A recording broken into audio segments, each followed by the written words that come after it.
Por que a gente só se mobiliza por ódio? Essa é a sensação que eu tenho. Bem, eu sou otimista, por incrível que pareça,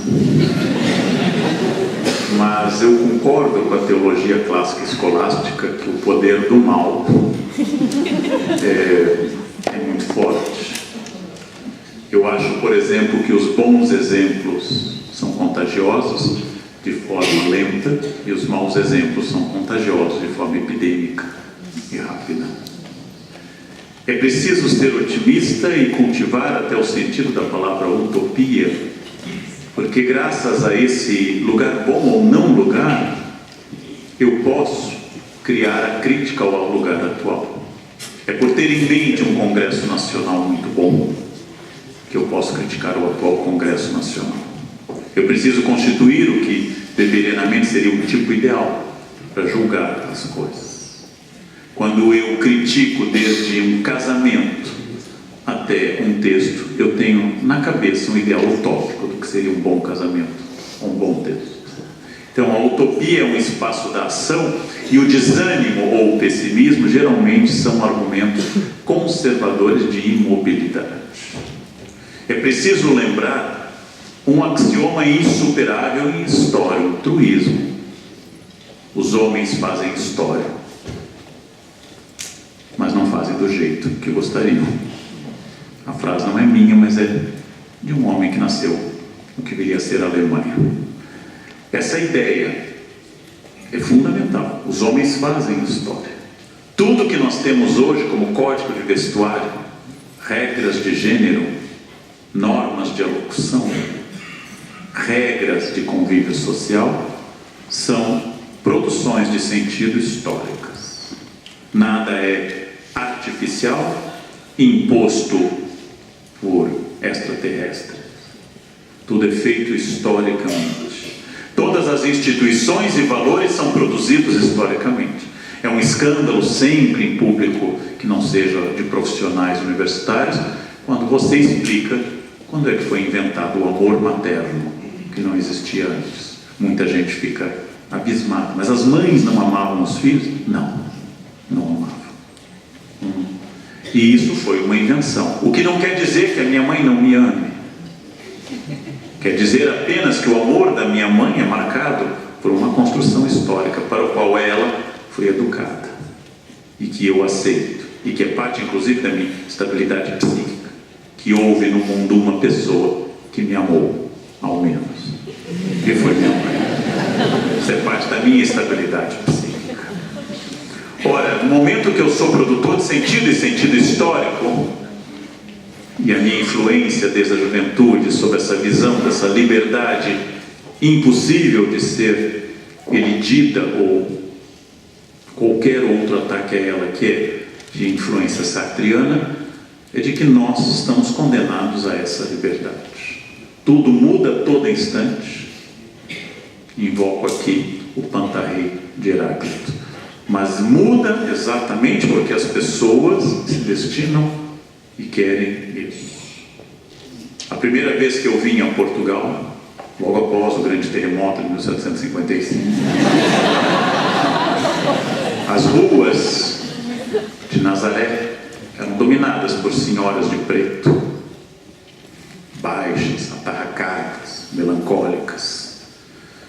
O ano passado, em Nazaré, havia vários restaurantes fusion, de cozinha, de reinterpretação, de culinária peruana com sardinhas locais. E tudo sempre está em mutação, inclusive em Nazaré. Tudo está em permanente mutação. Tudo é novo. Na minha infância, exemplo que eu dei muitas vezes no Brasil, nenhum de nós usava um cinto de segurança. Era um adereço barroco, decorativo, excludente, expletivo nos carros. Nenhum brasileiro usava cinto de segurança. Hoje praticamente todos usam. Essas mudanças são notáveis, são extraordinárias em coisas pequenas e em coisas grandes. Então elas ocorrem. Há uma questão a considerar que seria outro tema de palestra. A ideia de que a sociedade brasileira é pacífica ou reage pouco é uma construção que muitos colegas da área de história condenam, porque nós tivemos reações de tal violência, como Canudos, como Palmares, como Contestado, como os Malês e dezenas de outras, que mostram uma sociedade profundamente violenta e uma capacidade similar a todos os outros países. Lembrando que a ultra-civilizada Inglaterra, quando fez uma rebelião de camponeses, tomou uma iniciativa: invadir a Torre de Londres, retirar o arcebispo, que havia decretado os aumentos de impostos, matá-lo e jogar futebol com a cabeça dele. A sociedade brasileira, ao cortar as cabeças de Lampião ou exumar o corpo de Antônio Conselheiro, a sociedade brasileira, ao tratar uma violência enorme e receber em resposta também uma violência enorme, talvez possa ser descrita como uma sucessão de violências e reações, e não pela maneira como certa historiografia construiu um país. Agora, qual é a diferença? Quando a violência institucional, estrutural e orgânica ocorre em determinadas populações, ela não vai para os jornais, porque são regiões onde os atos de violência são considerados naturais. Quando ela ocupa áreas mais nobres, ela ganha manchetes, porque são regiões onde não se admite a violência. Há pouco tempo, um membro da polícia defendeu que ensina aos seus subordinados duas abordagens distintas para as pessoas, uma em áreas nobres e outras áreas não nobres. E ele alegava que a diferença não era social, mas é porque nas áreas não nobres a linguagem educada não seria vista como firme.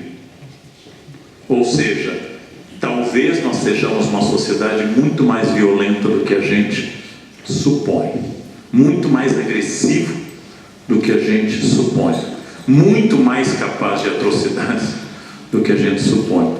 Mas não é bom isso. Por isso construímos a ideia de um país continental sem terremotos, sem tsunamis, com uma riqueza agrícola extraordinária, sem divisões religiosas deletérias como presentes em tantos países, atingida apenas por uma praga específica: políticos, que administram o nosso Éden de maneira errada e que são não representantes da nação, mas algo exótico, algo excêntrico, algo de fora. Esses políticos seriam o grande mal nacional. Que grande país seria esse se fosse bem administrado? Que país extraordinário seria esse se não tivesse essa elite? Ora, questão um pouco mais complexa. A análise da violência em episódios como os que eu citei, dezenas de outros, a análise da violência urbana e cotidiana ou nos conflitos de campo hoje no Brasil mostra uma sociedade muito pouco conformada, muito agressiva, e em alguns locais, eu diria, em clima de guerra civil. Essa é uma questão complexa. Agora, naturalmente, essa visão do Brasil me incomoda, e às vezes parece sempre a construção de um modelo ideal e imaginário de um país pacífico, que gente exótica tenta tirar do seu rumo. Eu acho que é preciso olhar esse rosto da Medusa, esse retrato de Dorian Gray, que nós escondemos no sótão muito tempo. O Brasil, na minha interpretação, ela não é dominante, existem historiadores que discordam, o Brasil é um país profundamente violento e profundamente agressivo, muito mais tranquilo, muito melhor de viver para determinados grupos do que para outros grupos, né? Isso é muito difícil. Então, isso sempre me lembra um professor que foi meu professor na França, que decidiu visitar o Brasil a meu convite. Esse professor eu o busquei no aeroporto. Depois eu o levei a jantares nas casas de grandes intelectuais brasileiros. E ele adorou o país, a comida, a hospitalidade. E na volta, quando eu o devolvi ao aeroporto, ele me disse uma coisa impactante. Ele disse: Leandro nunca tinha visitado um país em que todas as pessoas falassem francês. Eu olhei para ele admirado. Será que essa capivara não entendeu o local que ele estava? Soltássemos em qualquer região. Francês no Brasil é sinal de idade, não? De idade ou de uma especificidade excêntrica de biografia, mas é um sinal de idade. Será que ele não entendeu esse entorno específico desse habitat único que ele frequentou? Ou seja, às vezes eu acho que quase todos os pensadores do Brasil pensam como esse professor francês, vivem em um entorno universitário muito específico, muito tranquilo, muito defensor da liberdade no plano ideal que ela é discutida na universidade, e quando vão ao mundo real encontram um outro país, um país muito distinto. Falta, em muitos sentidos, especialmente falando em nome, não em nome porque eu não represento, mas como professor universitário, falta o Brasil descobrir o Brasil. Isto é um desafio muito grande.